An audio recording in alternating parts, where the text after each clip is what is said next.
Bhim army chief पर हुए हमले के मामले में पुलिस अभी तक हमलावरों का पता नहीं लगा सकी है। सहारनपुर में बुधवार की शाम भीम आर्मी चीफ चंद्रशेखर रावण पर कुछ अज्ञात हमलावरों ने उस वक्त फायरिंग कर दी जब वे अपने एक साथी की मां के निधन पर शोक व्यक्त कर वापस लौटने की तैयारी कर रहे थे।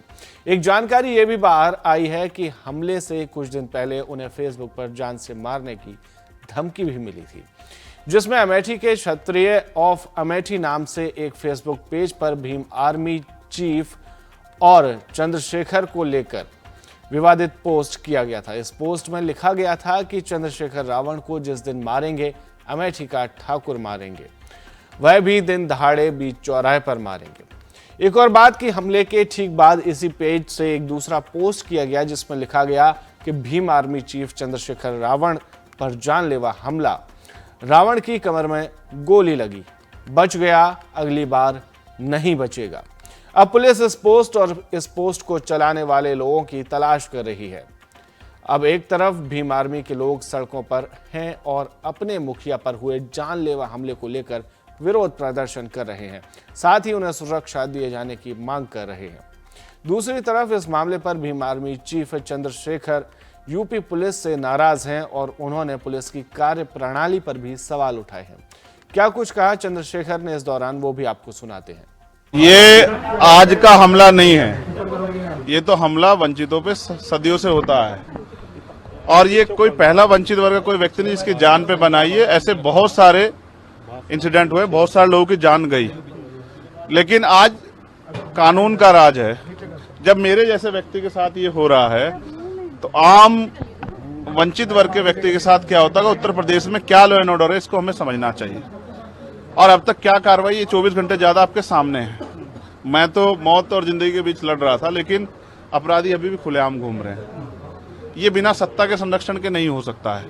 क्या इंटेलिजेंस है पुलिस की, क्या उनके पास इंफॉर्मेशन है, सूत्र उनके बहुत बड़े बड़े हो जाते हैं।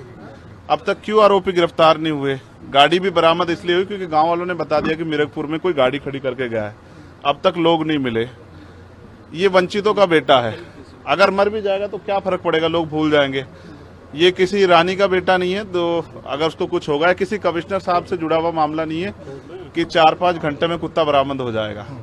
मैं ये मानता हूं सरकार की घोर लापरवाही है और मुख्यमंत्री का बिल्कुल ना बोलना और बड़े बड़े दावे करना और इस घटना में ना बोलना स्पष्ट करता है कि मुख्यमंत्री सत्ता को संरक्षण दे रहे हैं, अपराधियों को संरक्षण दे रहे हैं और उनके संरक्षण में अपराधी पल रहे हैं।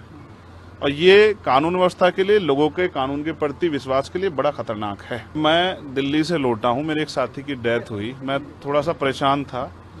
फिर उस डेथ की सूचना के बाद मुझे आना था देवबंद में। हमारे एक साथी की माताजी की डेथ हो गई थी, उनके यहाँ रस्म पगड़ी का कार्यक्रम था। उनके घर से जैसे मैं निकला, सहारनपुर की तरफ मुश्किल से 50 मीटर चला होगा, एक गाड़ी आती है। मैं फोन पे था, मेरा ध्यान था, उसने जो वहां से गोली चलती है और वो गोली मेरे कान के पास से निकलती है। मैं अपने साथियों को कहता हूं कि गोली चली है।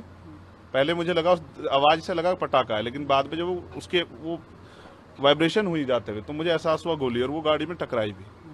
फिर दूसरी गोली जब मुझे लगी, बुलेट जो चीरती हुई लोहे के हिस्से को गाड़ी के, और वो मुझे लगी, तब मुझे एहसास हुआ कि हम गिर गए। फिर तीसरी गोली चली, इसने मेरा आगे वाला शीशा पूरा डैमेज कर दिया। चौथी गोली पे मैं नीचे हो गया, जो गोली आपने देखा कि वो सीधी उसमें लगी। अगर मैं नीचे ना होता तो वो मेरी छाती के आर पार चली जाती। फिर वो गाड़ी 10 मीटर आगे जाकर रुक जाती है। वो 2 हवा में फायर करते हैं जैसा मैंने देखा, और फिर उन्होंने फिर हमारी गाड़ी फायर किया।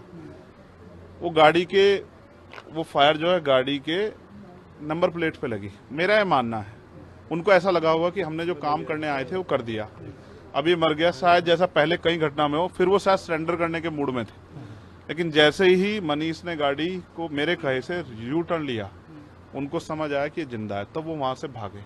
हमने पुलिस को बताया कि ये गाड़ी का नंबर है, फिर उन्होंने उसको इंक्वायरी किया। पुलिस के अच्छे अधिकारी यहाँ हैं, उम्मीद है वो अच्छा काम भी करेंगे। लेकिन ये स्पष्ट हुआ कि अपराधियों में कोई डर भय नहीं है।